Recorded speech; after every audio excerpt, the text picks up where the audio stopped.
Te pedimos, Padre, que nos ayudes a responder de una manera que traiga gloria a tu nombre, que después de escuchar lo que implica que Jesús sea Rey, nosotros podamos salir de aquí de una manera bastante distinta a como entramos y podamos nosotros también salir de aquí, Señor, para honrar a nuestro gran Rey. Te lo pedimos, Señor, y te pedimos por aquellos que están aquí, que aún no te conocen, que no conocen a tu Hijo crucificado, resucitado de entre los muertos, que tú los traigas, Señor, a la fe en Cristo Jesús el día de hoy. En Cristo Jesús oramos. Amén. Pueden tomar asiento, hermanos.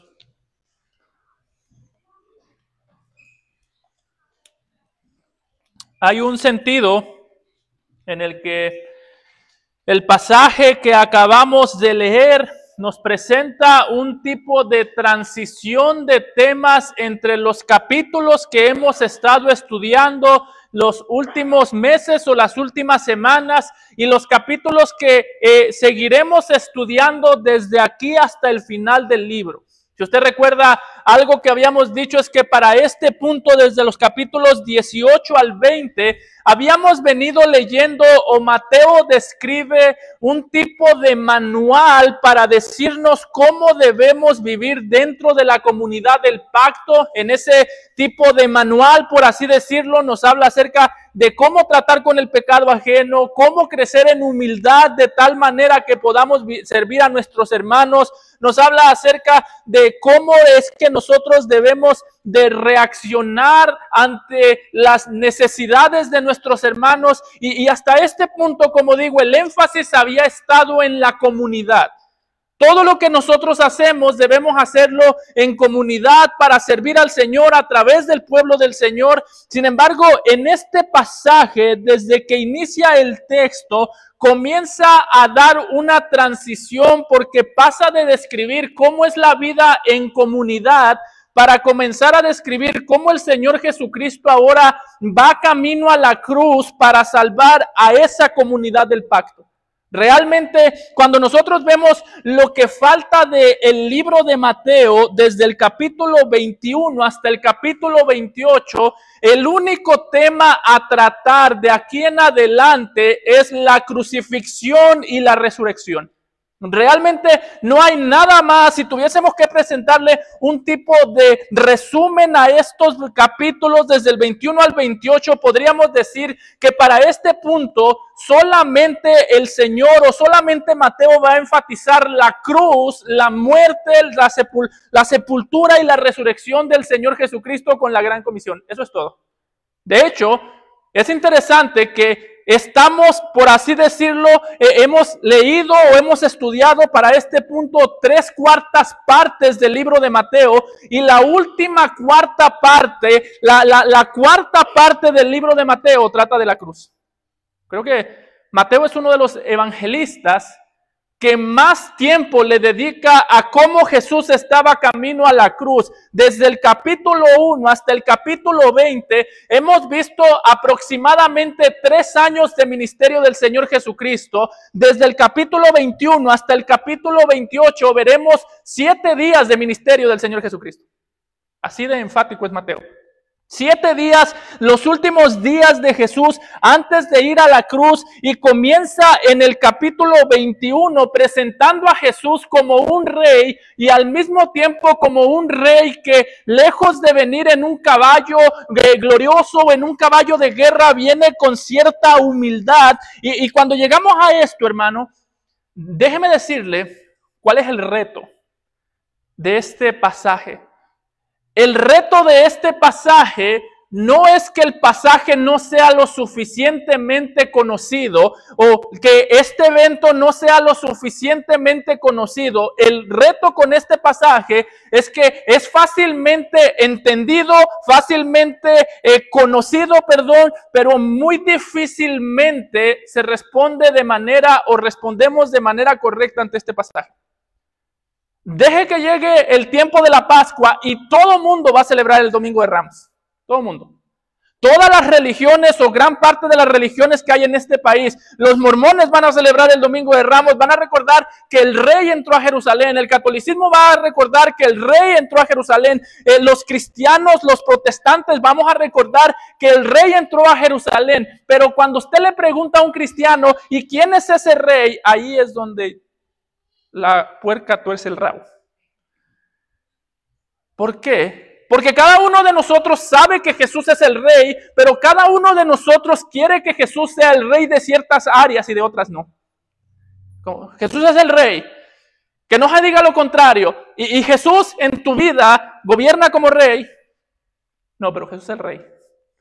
Lo interesante de este pasaje, hermano, es que en un sentido, el problema de esta multitud no es que estaba dudando que Jesús fuese rey. ¿Sabe cuál es el problema de esta multitud? Que no entendía lo que quiere decir que Jesús es rey. De hecho, Juan mismo lo dice en Juan capítulo 12, cuando está hablando acerca de este evento, acerca de la entrada triunfal. Juan describe este evento como un evento en el que todo el mundo estaba contento porque el rey venía camino hacia Jerusalén, pero nadie tenía ni idea qué quería decir que Jesús fuese rey. Dice Juan que estas cosas, la entrada triunfal, no las entendieron sus discípulos al principio, pero cuando Jesús fue glorificado, entonces se acordaron de que estas cosas estaban escritas acerca de él y de que se las habían hecho. Así que, ¿qué es la entrada triunfal? Y esto debería darnos miedo. La entrada triunfal es una multitud de gente ignorante clamando a Jesús como rey. Por eso es que yo he titulado este sermón respondiendo de manera incorrecta ante el rey correcto. Porque eso es lo irónico de este pasaje. Que el rey era correcto, que el rey era la persona indicada, que el rey se estaba dando a conocer de manera indicada y que la gente respondió muy bien, pero de manera equivocada. Hermano, eso es peligroso porque estas personas estuvieron expuestas al rey verdadero, pero la respuesta fue incorrecta. Y una posibilidad muy grande el día de hoy es que tú hayas cantado y hayas escuchado la verdad acerca del rey verdadero, pero tu respuesta ante ese rey sea incorrecta. Y cuando la respuesta ante el rey se vuelve incorrecta, no hay nadie más peligroso para ti que al rey al que le has dado una respuesta incorrecta. Ese es el problema. Déjame ser claro. La sinceridad de tu fe hacia el rey no te va a salvar. Tú puedes creer que Jesús es un rey como estas multitudes, sinceramente lo puedes creer, pero si no crees que Jesús es el rey correcto como Él se vino a dar a conocer, ese rey no te va a salvar. Y esto es necesario entenderlo porque el problema del día de hoy en este país, con nuestras iglesias y en este país en específico, no es que la gente no quiera decir que Jesús es rey. Hay un rey Jesús para todo. Si usted es republicano, hay un rey Jesús que también es republicano y que va a aplaudir todas sus ideas políticas. En tiempo de elecciones, todos los candidatos, Jesús esto y Jesús lo otro. Si usted es demócrata, hay un rey demócrata que va a estar de acuerdo con usted. Si usted es hippie, hay un rey Jesús hippie que es puro paz y amor. Ese no es el problema, que la gente no quiera creer que Jesús es rey. El problema es que quieren creer que Jesús es rey, pero no quieren que Jesús reine. Quieren creer que Jesús es rey, pero quieren ponerle una cinta adhesiva en la boca a Jesús para que sea un rey que no hable. Por eso Jesús mismo en una parábola decía en Lucas 19:27 que el problema de sus enemigos no es que se niegan a ver y a creer que Jesús o a saber que Jesús es rey. Dice, el problema de mis enemigos es que aquellos enemigos míos, dice, que no querían que yo reinase sobre ellos. Dice Jesús, ese es el problema de mis enemigos. Dice, también a aquellos mis enemigos que no querían que yo reinase sobre ellos, traedlos acá y decapitadlos delante de mí. ¡Wow! ¡Qué palabras tan horribles! Que salieron del rey. Así que, una vez más, el punto de esto es, sí, Jesús es rey, pero déjame te pregunto a ti, ¿tú respondes de manera correcta al rey? ¿Tú respondes de manera correcta al Rey en tu vida, en tu matrimonio, en tu trabajo, con la iglesia? ¿Confías de manera correcta al Rey? Y por eso vamos a ver este pasaje en 3 puntos. Vamos a ver primero en los versículos del 1 al 3 a Jesús como un Rey que lo controla todo. En los versículos del 4 al 7 vamos a estar viendo a Jesús como un Rey que trae paz. Y en los versículos del 8 al 11 vamos a estar viendo la respuesta equivocada al Rey. Note que en este punto, lo primero que Mateo hace es presentar al Señor Jesucristo viniendo a Jerusalén, viniendo a morir a Jerusalén, pero al mismo tiempo cuando Mateo lo presenta, no quiere que lo presentemos como una víctima que fue a la cruz de una manera involuntaria. Dice el versículo 1 al 3 que cuando se acercaron a Jerusalén y vinieron a Betfagé, al monte de los olivos, Jesús envió 2 discípulos diciéndoles: id a la aldea que está enfrente de vosotros y luego hallaréis una asna atada y un pollino con ella, desatadla y traédmelos. Dice, y si alguien os dijere algo, decid, el Señor los necesita y luego los enviará. Note que desde el principio el texto una vez más nos dice cuál era la meta de Jesús, nos dice que iba a Jerusalén. Sabemos que estas palabras en este punto solamente están hablando acerca de la cruz, estaba camino a la cruz, pero también quiere que veamos a Jesús como alguien confiable, no solamente porque estaba dispuesto a cargar la cruz, sino principalmente porque era alguien que estaba controlando la cruz. Es lo que Mateo quiere presentar. No es coincidencia que Mateo nos dijese que Jesús mandó a sus discípulos a buscar un pollino, que es un burrito, y nos da especificaciones bastante interesantes. Dice que vayan y busquen un pollino que estaba amarrado a la puerta de una casa, un pollino que nadie había montado. Esas cosas ya estaban raras. ¿Por qué? Porque en aquel tiempo los pollinos, los burros, usualmente se amarraban dentro de la casa, no afuera. Eran el perro de hoy en día. Usted no tenía un perro, usted tenía un burro amarrado dentro de su casa. Así que el solo hecho que les dijese, el pollino va a estar afuera, decía, eso ya está raro. No es suficientemente raro eso, sino que les decía, es uno que nadie lo ha montado. Y el texto nos dice que ellos venían acercándose a Jerusalén, lo cual quiere decir que Jesús todavía no estaba en Jerusalén, pero ya sabía dónde estaban todos los burros de Jerusalén. Eso es lo que Jesús está mostrándole a estos discípulos. No es tanto que Él tiene la habilidad para encontrar burros, aunque ciertamente Jesús tiene la habilidad para encontrar burros, pero lo que les está mostrando es que Él tiene el control de todo lo que está sucediendo. Recordemos que para este punto los discípulos estaban llenos de temor, los discípulos estaban llenos de miedo. Marcos 10:32 nos dice que cuando iban por el camino subiendo a Jerusalén y Jesús iba adelante, ellos se asombraron y le seguían con miedo. Así que, hermanos, los discípulos para este punto estaban llenos de miedo. Y una pregunta, hermano, ¿qué haces tú cuando tienes miedo? ¿Qué haces tú cuando tienes preocupación? Porque estos discípulos tenían miedo y preocupación. Déjame te hago esta pregunta. Cuando tú tienes miedo y preocupación, ¿qué es lo primero que tú le pides al Señor? Porque eso te dice en qué rey estás creyendo en ese momento.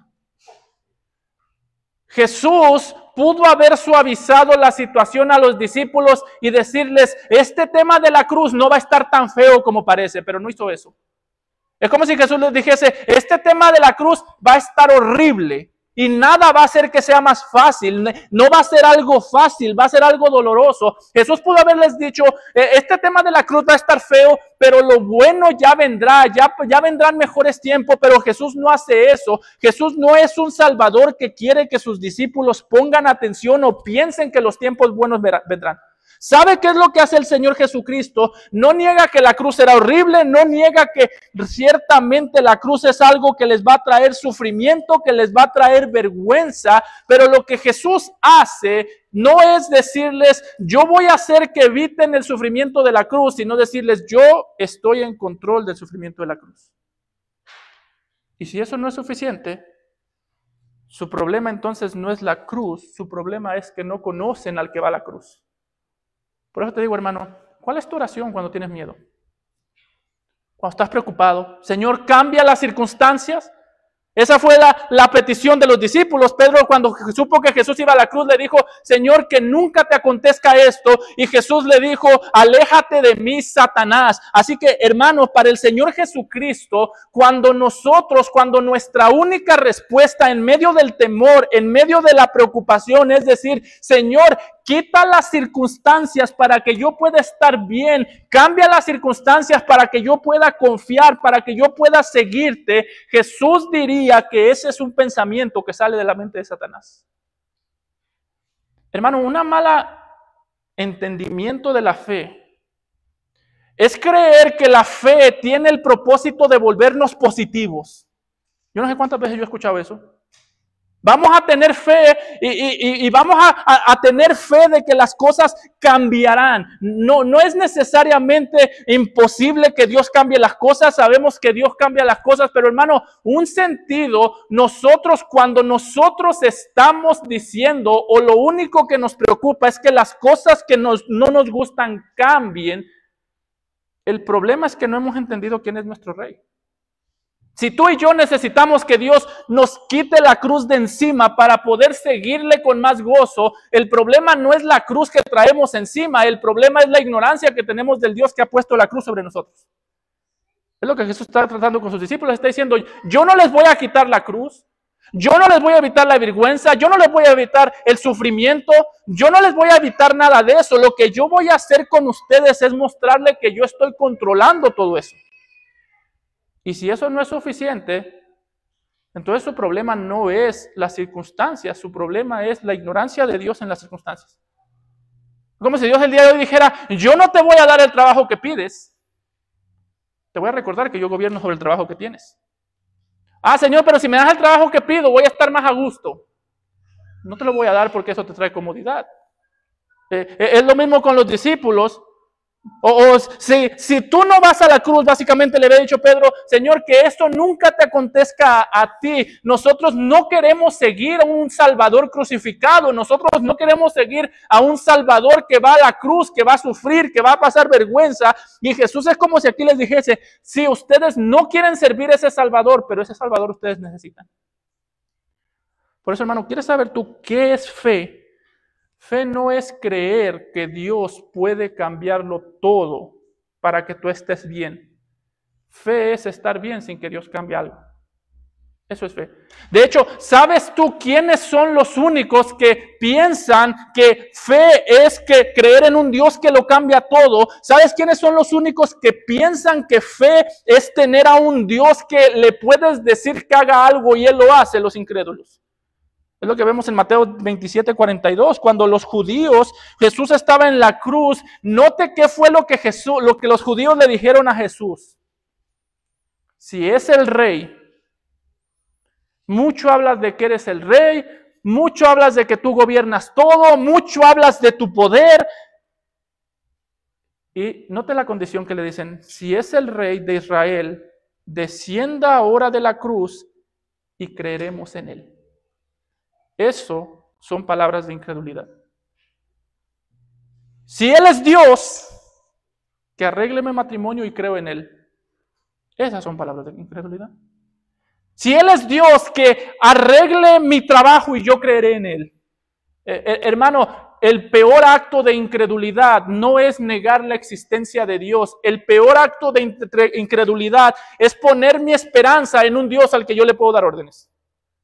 Ese es el peor acto de incredulidad. Y Jesús le está enseñando a los discípulos todo lo contrario. Ustedes no necesitan un Dios o un rey que los obedezca a ustedes. Ustedes no necesitan un rey que los escuche y cambie todo lo que ustedes piden. Ustedes necesitan a un rey que lo controle todo, aun aquellas cosas que están en su vida que no están funcionando.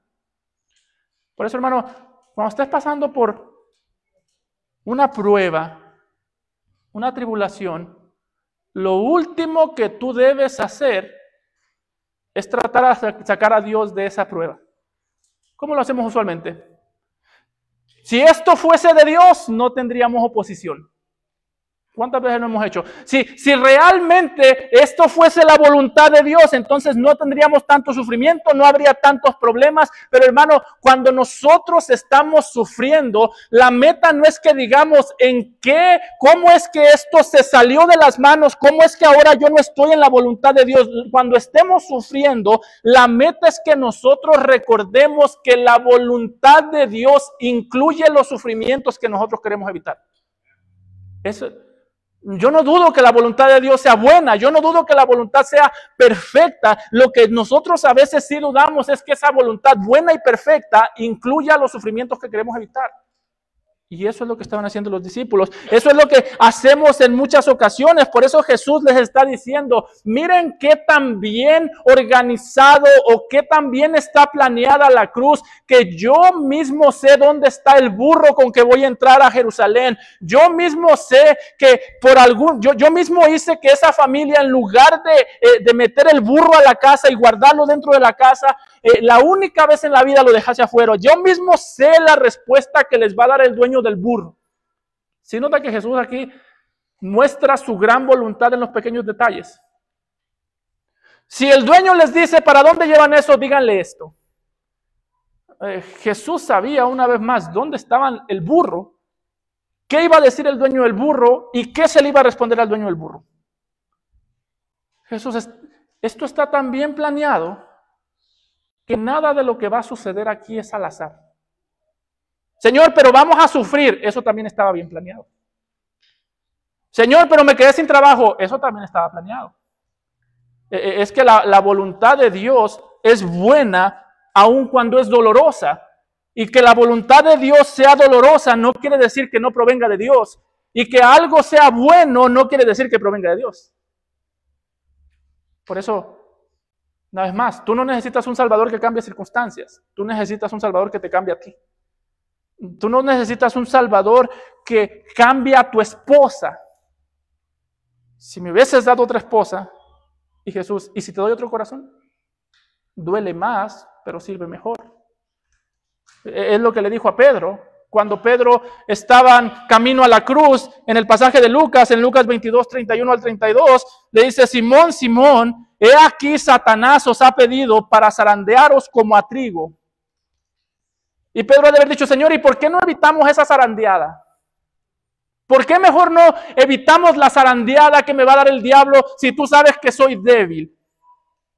Hermano, esto es la confianza que podemos tener en nuestro Rey. Que aun si el diablo nos ataca, esa orden pasó primero por el Rey. En este sentido, el diablo solo puede hacer lo que el trono de Dios le da permiso. Y eso es suficiente. Si el diablo, hay gente que se la pasa viendo diablos por todos lados, pero hermano, aún si el diablo quisiera atacar con todo el poder del infierno, la confianza está, el dueño del infierno, el rey del cielo, el que gobierna sobre el infierno, aún él gobierna sobre el mismo diablo. Por eso dice Simón, Simón, he aquí Satanás os ha pedido para zarandearos como a trigo, pero yo, ese pero, es el pero glorioso, pero yo he rogado por ti que tu fe no falte. Así que hermano, esta es la lección que los discípulos necesitaban camino a la cruz. Jesús lo gobierna todo. La lección que necesitaba Pedro es, Pedro, vas a sufrir, vas a pasar un trago amargo, vas a inclusive a pecar, Pedro, pero Pedro, recuerda, ni tu pecado es más grande que yo, ni tu pecado, ni tu falta de fe va a ser tan grande, más grande que mi cruz. Y yo he pedido para que tu fe no falte. Hermano, si tú estás pasando algo duro hoy. Está sufriendo. Recuerda, no trates de sacar a Dios de la ecuación. Es que Dios nunca, si yo anduviera en la voluntad de Dios, esto nunca me hubiese pasado. No ha sido esa la respuesta que muchas veces damos. Si yo anduviera, cuando algo malo pasa, lo primero que pensamos es, ¿en qué pequé, Señor? Esa es la pregunta equivocada. Los discípulos andaban en la voluntad de Dios y iban camino al sufrimiento. Iban camino a la cruz. Jesús andaba en la voluntad de Dios, ¿y a dónde lo llevó la voluntad de Dios? A estar colgado en una cruz. Así que la voluntad de Dios también incluye sufrimiento. ¿Y qué nos consuela? Que nuestro Dios está en los cielos y todo lo que quiso, lo ha hecho. Eso nos consuela. Que no hay un solo sufrimiento que no haya pasado primero por las manos de Dios, por el trono de Dios, y no hay un solo sufrimiento en el que Dios haya olvidado a sus discípulos. Note que esa era parte de la lección que los discípulos estaban aprendiendo aquí. Confíen, descansen, sufran con confianza. No, el mensaje de la cruz no es tienes un Salvador que te va a quitar el sufrimiento. El mensaje de la cruz es tienes un Salvador que te va a acompañar y te va a enseñar en medio del sufrimiento. Y eso es lo que los discípulos entendieron. O por lo menos estaban entendiendo. Una parte que hicieron bien los discípulos fue la obediencia en estos mandatos tan raros. Imagínese usted que alguien le dice, bueno, hoy en día nosotros no tenemos burros, pero que alguien le dice, vete ahí a Magna y cuando llegues ahí a una casa va a haber una camioneta que nunca nadie se ha subido. Agárrala y si el dueño te pregunta ¿para dónde la llevas? Le dices, el Señor la necesita, después te la devuelve. ¿Usted obedecería eso? Eso sería, cualquiera va a decir, se está robando la camioneta. Lo mismo pasaba con los discípulos. Se están robando el burro. En un sentido, este mandato era absolutamente extraño, absolutamente raro. Y lo increíble del texto no es solamente que aquí vemos la omnisciencia del Señor Jesucristo, que sabe dónde está el burro, sabe que nunca nadie lo ha montado. Vemos a Jesús inclusive cómo Él gobierna sobre la creación, aun cuando estaba en la tierra. Porque Jesús, hermanos, y esto es para muchos que piensan que Jesús dejó de ser Dios cuando estaba en la tierra. Mira este detalle tan pequeño. Jesús seguía siendo Dios en la carne al punto que Jesús hizo nacer ese burro y se aseguró que nadie le montara hasta que él le montara. Si alguien tuvo la intención de montarle, Jesús lo alejó. Esto es lo increíble de Jesús, que aún en la carne seguía gobernando sobre su creación. Aún en la carne seguía siendo un rey diferente. Yo mientras preparaba este sermón pensé mucho en el rey Saúl, que es la primera cosa que Saúl hace cuando va a reinar en Israel. La primera vez que nosotros conocemos a Saúl, dice que andaba buscando unos burros y no los encontró. Bueno, el pasaje no está haciendo referencia, pero es increíble que Jesús dice, podríamos decir, Jesús es tan distinto a Saúl, que Saúl no encontró los burros y Jesús sabe dónde están todos los burros. Pero note cómo estaban aprendiendo los discípulos a obedecer la voluntad del Señor. Estos mandamientos, una vez más, humanamente hablando, no tenían ningún sentido. Es increíble que Jesús sabía dónde estaban estos animales, pero lo más increíble es cómo estos discípulos obedecieron. Note que dice, todo esto aconteció para que se cumpliese lo dicho por el profeta cuando dijo, decid a la hija de Sión, he aquí tu rey viene a ti, manso y sentado sobre una asna, sobre un pollino, hijo de animal de carga. Y los discípulos, note la obediencia, los discípulos fueron e hicieron como Jesús les mandó. Yo me imagino a los discípulos llegando a la casa y diciendo, ahí está el dueño, ahora hay que agarrar el burro y responderle.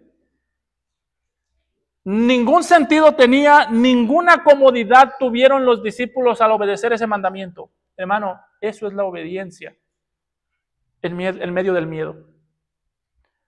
La obediencia en medio del miedo no es obedezco porque tiene sentido, sino obedezco porque confío en el Maestro. Si Jesús lo dijo, aunque no tenga sentido para mí, es bueno. Y si Jesús lo dijo, aunque eso que voy a hacer pueda empeorar la situación, es bueno. Por eso es que nosotros no debemos medir la voluntad de Dios por los resultados. En este caso los resultados fueron buenos, a los discípulos no les pasó nada, pero nosotros, algo que vemos de la obediencia aquí es que los resultados no se miden, o la voluntad de Dios no se mide por los resultados. Los resultados a veces de obedecer a Dios van a ser agradables, a veces van a ser desagradables. Piensa en Abraham, dice el autor de Hebreos que por la fe Abraham dejó casa, padre, madre y se fue buscando una tierra prometida. Es decir, por la fe Abraham dejó la casa para vivir sin casa. Por la fe Abraham dejó a su familia para vivir sin familia. O por la fe Abraham dejó de celebrar Navidad todo el año con la familia, todos los años con la familia, para celebrar Navidad con una esposa que ya no podía tener hijos, pero que se le había prometido que tendría hijos. Hermano, cuando nosotros vemos la obediencia a la voluntad de Dios, muchas veces humanamente hablando, la voluntad de Dios y obedecer a Dios va a empeorar las cosas. Muchas veces. Muchas veces la obediencia te va a dejar sin trabajo. ¿Y qué es lo que está probándose ahí? Si tú amas más a Dios que tu trabajo. Como digo, gracias a Dios con estos discípulos todo salió bien. El dueño del burro no los golpeó, no los persiguió. Pero el punto es, no tanto Jesús les está enseñando cómo agarrar un burro, les está enseñando cómo obedecer. Y es, muchas veces, con la obediencia, tendrás que obedecer en circunstancias en las que sí, la obediencia te va a llevar a un mejor lugar, muchas veces te va a llevar a un lugar peor. Y eso no quiere decir que estás fuera de la voluntad de Dios. Pastor, es que si corrijo a mis hijos se van a ir de la casa. No los corras, pero tampoco los retengas en contra de la voluntad de Dios. Es que voy a vivir más preocupado, pastor, porque aquí por lo menos yo veo que aquí pecan, pero yo los estoy viendo pecar. Yo no sé por qué eso nos da tanta tranquilidad. Hay este dicho en Latinoamérica, sí, pastor, mi hijo es un borracho, pero borracho en casa. No, pues qué orgullo. Hermano, la obediencia sí empeora las cosas. Sí hace que las cosas sean más difíciles. Entonces, pastor, ¿para qué obedecemos? ¿Por qué dice la Biblia que el Señor guarda en completa paz aquel cuyo pensamiento en él, en él abunda o en él continúa, en él crece? ¿Por qué dice que la voluntad de Dios es buena, agradable y perfecta? Precisamente porque la obediencia te lleva a lugares peligrosos, pero en esos lugares peligrosos el príncipe de paz ya se encuentra. Por eso es que dice, todo esto aconteció para que se cumpliese lo dicho por el profeta cuando dijo, decida la hija de Sión, he aquí tu rey viene a ti manso y sentado sobre una asna, sobre un pollino, hijo de animal de carga. Está diciendo el texto, ciertamente las circunstancias en este momento son adversas, pero el príncipe de paz o el rey humilde está presente. Hermano, nosotros obedecemos. ¿Sabes por qué? No porque la obediencia garantiza que las cosas van a mejorar. Otra vez, a veces con la obediencia las cosas van a empeorar. Muchas veces la gente te va a amar más entre más desobediente seas. Pero nosotros obedecemos porque podemos obedecer y confiarle las consecuencias al rey. Eso es. Podemos confiarle las consecuencias. No recuerdo quién fue el que decía, usted obedezca a Dios y deje que Dios se encargue de las consecuencias de su obediencia. Obedezca a Dios, y si la obediencia lo lleva a la cruz, es que Dios quería enseñar o Dios quería que usted estuviese en esa cruz. Si la obediencia te lleva a una cruz, es que, hermano, la comodidad de tu cama ya te estorbaba. El apóstol Pablo, hermanos, es el ejemplo de esto. Fariseo de fariseos, un hombre reconocido, un hombre que era bastante rico posiblemente, comienza a obedecer a Cristo y ¿sabe qué pasó? Cambió la almohada por una guillotina. Las dos tratan con la cabeza, pero la almohada trata más bonito a la cabeza que la guillotina. Y si usted no sabe qué es una guillotina es algo que agarraban los verdugos. Si no sabe qué es un verdugo es alguien que se dedicaba a matar gente. Una guillotina era como un cuchillo que agarraba, soltaba y le cortaba la cabeza a alguien. Ahí llevó la obediencia a Pablo. ¿Por qué? Porque Dios determinó que Pablo era más útil con la cabeza cortada que con la cabeza descansando sobre una almohada. Eso hace la obediencia. Pero el rey de paz, el rey humilde está ahí. De hecho, hay un sentido en el que Mateo aquí quiere presentar a Jesús como este rey humilde y lo enfatiza de una manera bastante interesante. Cuando nosotros leemos la profecía que Mateo está citando en Zacarías capítulo 9, versículo 9, Mateo es interesante que es muy cuidadoso en cómo la cita. Zacarías 9:9 comienza diciendo que el rey viene como justo y salvador humilde. Así viene, he aquí tu rey viene justo, salvador humilde. Cuando Mateo cita esta profecía, dice en el versículo 5, decida la hija de Sión, he aquí tu rey viene a ti manso. ¿Y qué pasó con justo y salvador? Nada más dice manso y sentado sobre una asna. ¿Por qué Mateo no dice que el rey viene justo y salvador? ¿Está diciendo Mateo que Jesús no es justo? No. De hecho, Mateo mismo sabe que Jesús es justo y algún día regresará en gloria. En esta ocasión entró en un burro humilde, manso. Algún día regresará en gloria para dar a conocer su justicia, destruyendo a los pecadores. Pero ¿por qué Mateo entonces saca la palabra justo y salvador? Porque está diciendo, ahorita viene como un rey, no que viene a traer juicio, sino a recibir juicio. Ay, dirá, qué bonito, pastor. ¿Sabes qué quiere decir eso para el pueblo de Dios? Que viene formando un pueblo, que es un pueblo dispuesto a ser humillado y no humillar. Jesús dice, yo vengo dispuesto a ser humillado por mi pueblo, y es como Jesús dijese, y ahora mi pueblo debe estar dispuesto a ser humillado por mí. Yo vengo dispuesto a sufrir por mi pueblo, y ahora mi pueblo debe estar dispuesto a sufrir por mí. Porque bienaventurados sois cuando por mi nombre os vituperan. Hermano, este pasaje, Mateo lo quiere hacer como un pasaje agridulce. Es dulce porque nos muestra la fidelidad de Dios al enviar al rey prometido. El mismo Salomón había orado para que Dios tuviese misericordia y para que Dios cumpliese sus promesas. En Primera de Reyes 8:25, note cómo oró Salomón. Dijo, ahora pues Jehová, Dios de Israel, cumple a tu siervo David, mi padre, lo que prometiste, diciendo, no te faltará varón delante de mí que se siente en el trono de Israel, con tal que tus hijos guarden mi camino y anden delante de mí como tú has andado delante de mí. El Señor Jesús es la respuesta a esta oración. No faltará rey que se siente en el trono. Pero hermano, una cosa que hace ese rey para edificarte es decepcionarte. Cuando nosotros vemos cómo Jesús trata con estos discípulos y cómo trata con nosotros, pareciera que para madurar nos tiene que decepcionar. ¿Tú quieres un mejor trabajo? Te voy a dar uno peor. ¿Tú quieres una vida más tranquila? Te voy a dar una vida más llena de turbulencia. ¿Tú quieres lo que sea que tú quieres? ¿Tú quieres poner tu esperanza en una fe llena de positivismo raro en el que cuando hay sufrimiento tu única esperanza y tu mayor consuelo es ya mejorarán las cosas? Hermano, ese no debería ser un consuelo para los cristianos. Ya mejorarán las cosas.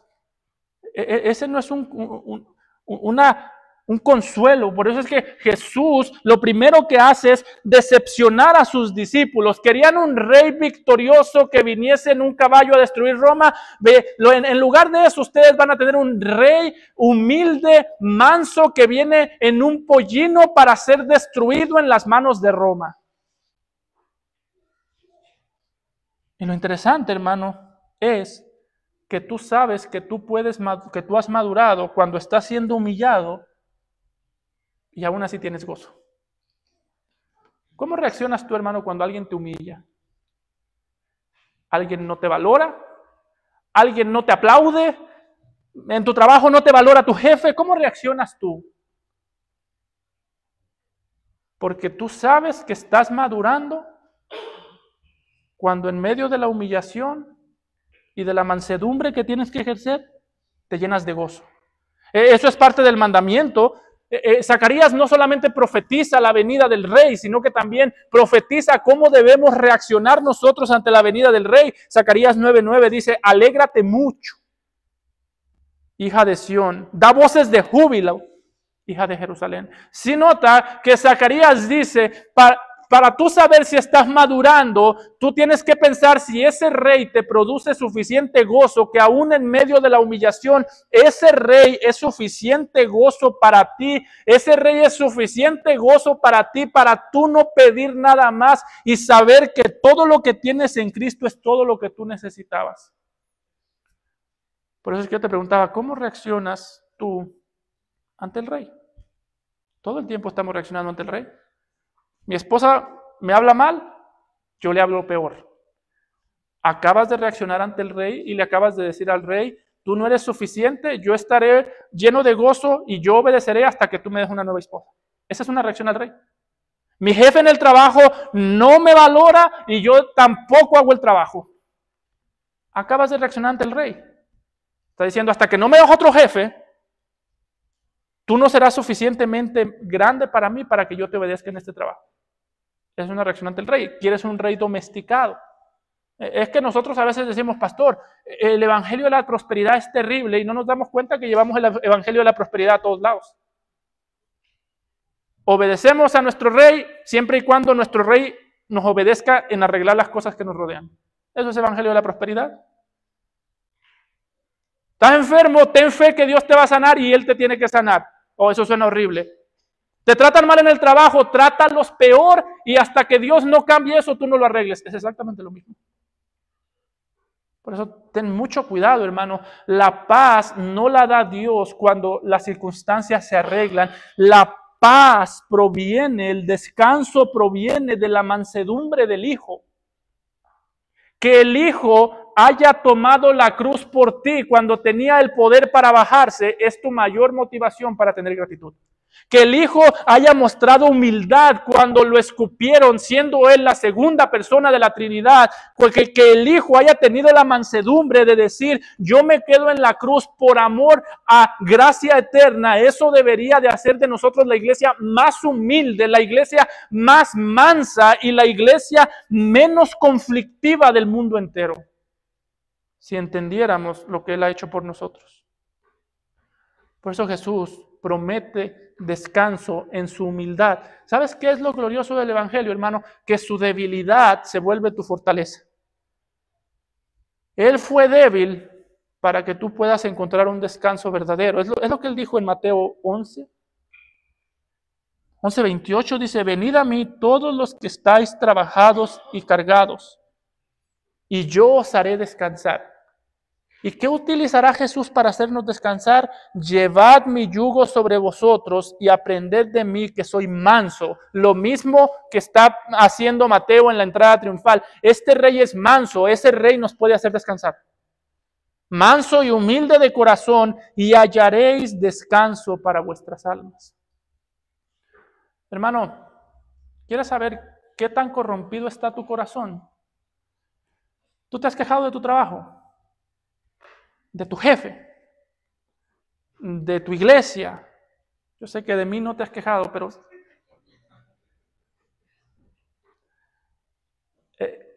¿quieres saber qué tan corrompido está tu corazón? Tu corazón no odia el trabajo que tú tienes, odia al que le dio el trabajo, porque siente que merece más. Tu corazón no odia a la iglesia que tú tienes, odia al que murió por la iglesia. Eso es lo triste. Que tú no puedes quejarte de la iglesia sin quejarte de aquel que murió por la iglesia, porque la única manera en la que la iglesia no existiera hoy es que él no hubiese muerto. Tú no puedes quejarte del trabajo sin quejarte del creador del trabajo, del que en el Génesis, desde antes de la caída, puso a Adán a trabajar. Todas nuestras quejas en el trabajo son por falta de mansedumbre, y todas esas quejas van dirigidas a Génesis capítulo 2. Si Dios no hubiese creado el trabajo, yo estaría mejor. No puedes quejarte del matrimonio sin quejarte del creador del matrimonio. Si Dios hubiese tenido una mejor idea que el matrimonio, yo estaría más contento. Así de corrompido está nuestro corazón por la falta de mansedumbre. En esta ocasión, estas personas vieron a Jesús manso, vieron entrar como un rey y les gustó, pero no les gustó más adelante el tipo de rey que fue. Aquí todo parecía color de rosa. De hecho, si alguien hubiese visto esto, hubiese pensado, esto es un gran avivamiento, porque por fuera todo se veía bien. Note los versículos 8 al 11, y la multitud, posiblemente serían unas 2 millones de personas, que era muy numerosa, tendían sus mantos en el camino, y otros cortaban ramas de los árboles y las tendían en el camino. Imagínese esta escena, hermano. Dice, y la gente que iba delante y la que iba detrás aclamaban diciendo, Hosana al Hijo de David, bendito el que viene en el nombre del Señor, Hosana en las alturas. Y dice, cuando entró él en Jerusalén, toda la ciudad se conmovió diciendo, ¿quién es este? Y la gente decía, este es Jesús, el profeta de Nazaret de Galilea. Una vez más, por fuera todo se veía bien. Vemos al rey prometido siendo recibido con los brazos abiertos en Jerusalén. Todo el mundo decía, llegó el rey. Yo no diría, pues entonces a lo mejor ni tiene que ir a la cruz, si ya lo recibieron sin cruz, ni va a ser necesaria. Y parecía inclusive que teológicamente estaban correctos, porque la palabra Hosana quiere decir literalmente, sálvanos, te rogamos. Es una súplica. Le están suplicando por salvación al rey. Alguien podría decir, ¿qué más pueden pedir? Gente que entiende la necesidad de un Salvador. Por eso yo te decía que hay muchos tipos de Jesús. Porque hay gente que entiende la necesidad del Salvador, pero necesita una salvación que Jesús nunca vino a prometer. El Jesús republicano ofrece candidatos republicanos. El Jesús demócrata, candidatos demócratas. El Jesús hippie, Jesús es persona que le gustan las drogas. Todo el mundo entiende la necesidad de una salvación. La pregunta es si esa es la salvación que Dios ha prometido.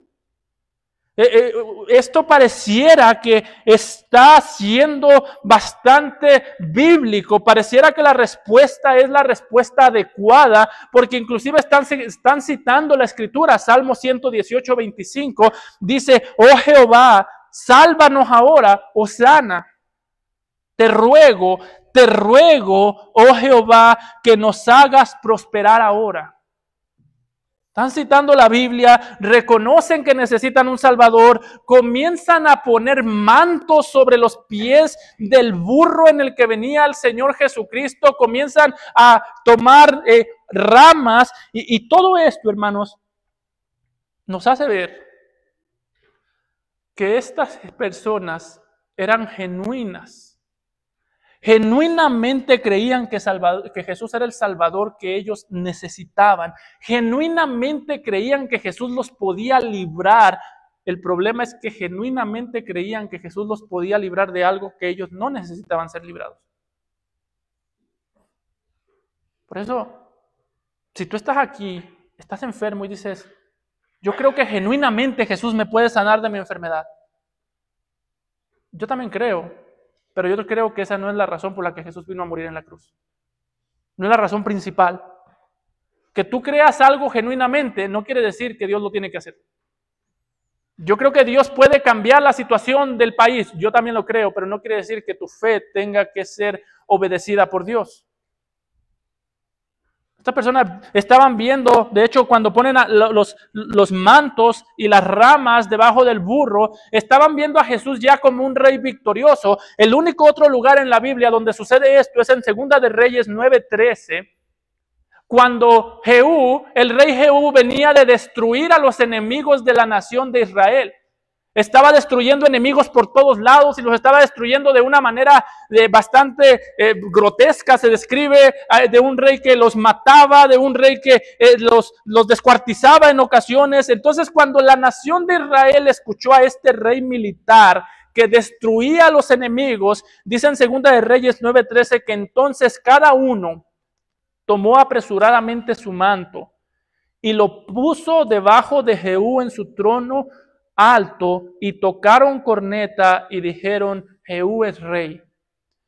Como él ha destruido a los enemigos, él es nuestro rey. ¿Y qué están haciendo los discípulos, multitudes? Como él viene a destruir a Roma, él es nuestro rey. Pero pasaron los días y Roma nomás no caía. Dijeron: no, que no es tanto nuestro rey. Yo hace poco escuchaba el testimonio de un cantante famoso que hace tiempo profesó fe en Jesús y ahora reniega de esa fe. Le preguntaron: ¿por qué ya no? Y él dijo: porque yo creí con todo mi corazón que Jesús iba a venir y no vino. Así que no vale la pena creer en él. ¿Qué quería este hombre? Un rey domesticado. Yo creí que Jesús iba a salvar mi matrimonio y no lo hizo. ¿Qué quieres? ¿Un Jesús domesticado? Yo creí que Jesús me iba a sanar y no lo hizo. Tenía un familiar, un hijo, una esposa, y yo creí que Jesús los iba a cuidar y no los cuidó como yo quería que los cuidara, así que me desanimé. Tú no te desanimaste, tú no lo conociste. Por eso es que, una vez más, ¿a quién viniste a adorar? ¿Al rey que fue a la cruz por tus pecados para salvarte de tus pecados, o al rey que le tienes varios encargos? ¿A quién viniste a adorar? ¿Al rey que murió en la cruz para darte paz para con Dios, o al rey que le tienes varios pendientes y la adoración se convierte en un tipo de pago de piso? A veces tratamos la adoración de esa manera. Si yo voy a adorar, más vale que en la semana me vaya todo bien. No.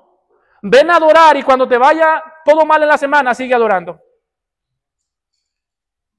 ¿A quién viniste a adorar? ¿Al rey humilde que dio la vida por los pecadores, o al rey que está en tu imaginación que se deja manipular por pecadores? Jóvenes, ¿a quién vienen a adorar ustedes? ¿Vienen a adorar al rey que han conocido por la palabra, o al rey ajeno de sus padres que a ustedes los enfada? Porque este pasaje es claro. Jesús vino y quiere que veamos su humildad, no como algo de evitar. Quiere que veamos la manera que Él fue humillado como un ejemplo de cómo vamos a ser humillados con contentamiento, con gozo, saber que somos contados e identificados con Él al punto que la gente nos quiere humillar como a Él. En Hechos, cuando los discípulos los golpearon, decía: salieron con gozo por haber sido contados como fieles para sufrir por causa del nombre. Todos aquí vamos a conocer a Jesús. Ahorita yo acabo de predicar un Jesús que entró humilde, manso, en un asno, en un pollino. Juan predica ese mismo Jesús en Apocalipsis 19, 13, 14. Dice que Jesús estaba vestido de una ropa teñida en sangre. Ahora no te imagines a Jesús entrando humilde en un burrito que nadie ha montado. Ahora imagínate a Jesús como un guerrero que trae ropa blanca teñida en sangre. Imagínate una persona llena de sangre y su nombre es el Verbo de Dios, Jesús. Y los ejércitos celestiales vestidos de lino finísimo, blanco y limpio le seguían en caballos blancos. Está diciendo Juan, el Jesús que entró por Jerusalén, a Jerusalén, manso, humilde, para bañarse en sangre y cubrir a la nación, cubrir a su iglesia con la sangre perfecta que limpia de todo pecado, es el mismo Rey que algún día se cubrirá con tu sangre si no crees en Él. La sangre que hoy corre por tus venas un día manchará las ropas del Señor Jesucristo si tú no crees en Él. Ese es Jesús de amor. La espada que Él utiliza para cuidar a su pueblo será la espada que utilizará para destruirte a ti. No son dos Jesús, es el mismo. Es uno que da gracia y es uno que da juicio. Ahí se cumplirá todo Zacarías 9. Vendrá justo y dará justicia a los pecadores. Por eso, si tú no has creído en Él como el Rey humilde, manso, que vino a salvar, cree en Él hoy, porque también Él vendrá como el Rey con una espada y tu sangre será las manchas de su ropa cuando traiga juicio sobre ti. Cree en Él hoy y sé salvo. Estas personas lo vieron como un rey, como el profeta, dice en el versículo 11, pero no creyeron en Él ni como rey ni como profeta. No solamente tienes que saber que Él es el rey, tienes que creer que Él es el rey. No solamente tienes que saber que Él es el Señor, tienes que creer que Él es el Señor y que Dios le resucitó de los muertos. Padre amado, Señor, te damos gracias por tu palabra. Gracias, Padre, porque es perfecta, porque podemos descansar en ti, podemos descansar en que nuestro humilde Rey sufrió la cruz por nosotros y también confiar que un día Él volverá por nosotros. Gracias, Señor, porque la obediencia no es algo que nos llevará muchas veces a lugares tranquilos, pero siempre nos llevará a tu presencia. Gracias, Señor. Cristo Jesús. Amén.